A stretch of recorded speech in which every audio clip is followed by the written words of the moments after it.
من 3.5 الان اینجا آمدیم ازیل کردیم با ما جای نداده شد فعلا. Notre État se déresponsabilise honteusement et laisse volontairement des femmes, des enfants et des hommes à la rue. Nobody can help to these people.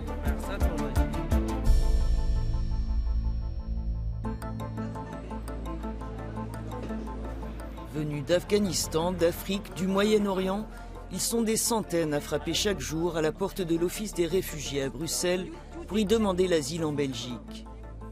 Débordé, le centre d'enregistrement de faits d'asile, l'organisme habilité à gérer les demandes, ne parvient plus à faire face. Les organisations humanitaires sonnent l'alarme. Vous voyez, en fait, les gens qui dorment ici, c'est souvent des gens qui ont essayé d'entrer hier, avant-hier et tout, mais qui n'ont pas pu. Ils doivent revenir demain ou après-demain. Entre-temps, ils n'ont pas de droit en Belgique, ils n'ont pas de statut, ils ne sont pas en séjour légal. Même les gens qui ont introduit une demande n'ont pas de centre d'accueil. En tout cas, les hommes seuls. On rencontre de plus en plus de mineurs, des mineurs de 15 ans, de familles avec 4 petits-enfants qui n'ont aucune solution. On essaye de leur trouver une solution d'urgence, mais je crains vraiment que pour les jours qui viennent, ça va être, on ne va pas pouvoir trouver une solution pour eux. Parmi les centaines de personnes qui dorment dans les rues de la capitale européenne, tous ceux que nous rencontrons ont déjà tenté leur chance plusieurs fois. Ils sont à bout de force. احنا بحالة نفسية هون يعني اشتغلنا مرقنا شيء 4 شهور في بلجيكا ولا يعني ما ادونا لا كامب لا سنتر اول نعيش بهالبرد يعني هذا البرد القارس هذا اللي شايفينه احنا طلعنا على اساس نبني مستقبل اللي شفناه بالبلد في بلدنا شفناه هون. À quelques mètres du centre d'enregistrement des demandes d'asile, l'association Médecins sans frontières a dressé des cliniques mobiles, les mêmes qu'elle utilise dans les zones de guerre. Le seul moyen pour ces hommes d'accéder aux soins. من 3.5 شد الان اینجا آمدیم ازیل کردیم با ما جای نداده شد فعلا.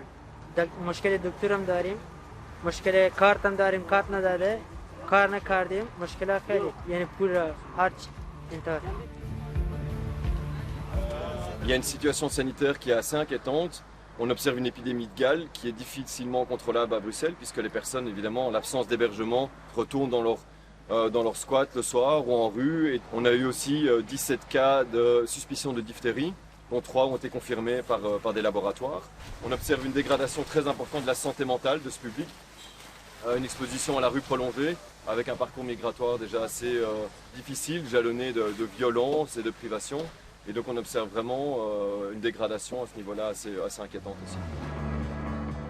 À l'heure des repas, des queues se forment aux abords de ce centre géré par des associations et des collectifs de citoyens. La situation ne cesse d'empirer, souligne l'une des coordinatrices. On est maintenant à des moyennes de plus de 1000 à 1200 repas par jour, alors qu'il y a un an, on était autour d'environ 800 personnes. On offre des services spécialisés, tels que des consultations médicales, suivi psychologique, distribution de vêtements, etc. Il y a différentes réponses des acteurs de la société civile, humanitaire, mais ce n'est pas suffisant en fait. Là, on est en train de répondre à des besoins qui sont des carences étatiques et la situation ne fonctionne pas. Chaque soir, les associations multiplient les maraudes pour venir en aide aux centaines de personnes contraintes de dormir dehors. La crise est telle que même les réfugiés ukrainiens qui disposent d'un statut spécial en Belgique comme ailleurs en Europe sont de plus en plus nombreux à se retrouver à la rue.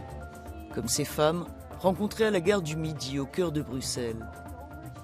Мені приходиться подорожувати містами для того, щоб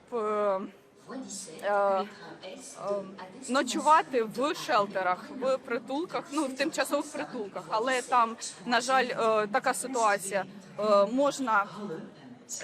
Можна переночувати, а потім зібрати свої речі і піти в інше місто. Когда получила регистрацию, хотя я показывала документы, что я онкобольная, вот, но на одну ночь предоставили вот в центре, в хостеле, на одну только ночь. Я целую неделю здесь на станции, на вокзале здесь. Le chiffre que nous on obtient de la Croix-Rouge, c'est qu'en moyenne, chaque jour, il y a une centaine d'Ukrainiens et Ukrainiennes qui arrivent encore ici, à la gare du Midi. Et que sur 100 personnes, il y en a une quarantaine, cinquantaine qui ont vraiment un besoin d'hébergement, qui n'ont aucune solution par eux-mêmes. Et alors, de ces 40 personnes-là, il y a 20 personnes qui sont très vulnérables, avec enfants, des femmes enceintes, des personnes handicapées ou des personnes malades. Et voilà, mais pour lesquelles aujourd'hui, on dit qu'il n'y a plus de place d'hébergement. Les personnes partent, reviennent, et c'est un peu ça aujourd'hui, donc on y va. Les deux femmes pourront dormir cette nuit-là dans l'un des centres d'urgence où va les amener l'équipe du SAMU social. Il leur faudra trouver une autre solution le lendemain. L'équipe poursuit sa tournée auprès des demandeurs de protection internationale, comme ici, aux abords d'un des centres d'hébergement de l'agence chargée de l'accueil des demandeurs d'asile. Les équipes de la Croix-Rouge sont également sur le terrain. On a mis des barreaux en place en plus, vu qu'il y avait ce besoin. Et on voit que les gens ont vraiment besoin de plus d'aide que ce qu'on peut leur apporter nous, parce qu'on n'apporte pas grand-chose, juste un café, un thé, un petit peu à manger. Beaucoup dorment sur des matelas à même le sol, sans aucune protection. Les tentes de fortune sont régulièrement démantelées par la police et les groupes dispersés. How long have you been sleeping in the street? 3 months, 4 months, me 65 days. Police is come, you say, you can sleeping here. Nobody can help to these people. Ici, comme aux Pays-Bas ou encore en France ou dans le sud de l'Europe, les demandeurs d'asile payent aussi le prix d'une politique migratoire européenne défaillante. Refoulés dans certains États de l'Union, ils souffrent dans d'autres d'une gestion inefficace des demandes d'asile. En désespoir de cause, des groupes de migrants ont occupé des bâtiments vides, comme ici au centre de Bruxelles. Il est encore assez tôt, on ne voit pas grand monde pour l'instant, les gens commencent à sortir de leur chambre. Mais cet immeuble qui est immense, ce squat est passé d'environ 200 personnes à plus de 600 en l'espace de quelques jours. Marie d'Outrepont défend plusieurs des occupants du squat menacés d'expulsion au sein d'un collectif d'avocats qui se mobilise sans relâche pour les demandeurs de protection internationale. Depuis un an, le fait d'asile, et donc à travers fait d'asile, en fait l'État belge, a été condamné 7000 fois par le tribunal du travail qui a dit qu'il faut fournir un hébergement à ces personnes, avec des astreintes qui n'ont pas été respectées par fait d'asile ou avec un tel retard que ça n'a plus aucun sens. Les avocats et les avocates ont été jusqu'à la Cour européenne des droits de l'homme à Strasbourg, qui vient d'ordonner des mesures provisoires et de confirmer, de dire ben oui, il faut respecter la loi, il faut accueillir ces personnes, ne pas le faire, c'est les soumettre à des traitements inhumains et dégradants. Et même ça, ça ne fait toujours pas bouger l'État belge. Tous ceux que nous rencontrons ici ont été enregistrés comme demandeurs d'asile il y a des semaines, voire des mois. Want to do new people coming inside, we write the name and next the number. Oh, wow. Okay. You have the first interview without having a shelter. And sometimes you have people that are recognized the refugee and still don't have a shelter. We are here, don't have very food, don't have shower, so we are cold. We are human.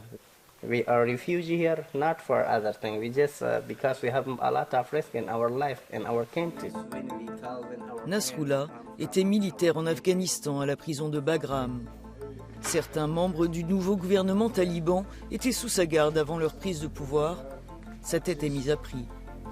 Tout comme celle de Jean de Dieu, pasteur au Burundi et militant des droits de l'homme. Nous les retrouvons plus tard aux côtés d'autres compagnons d'infortune venus participer à la manifestation organisée par leurs avocats, non loin du secrétariat d'État pour l'asile et la migration.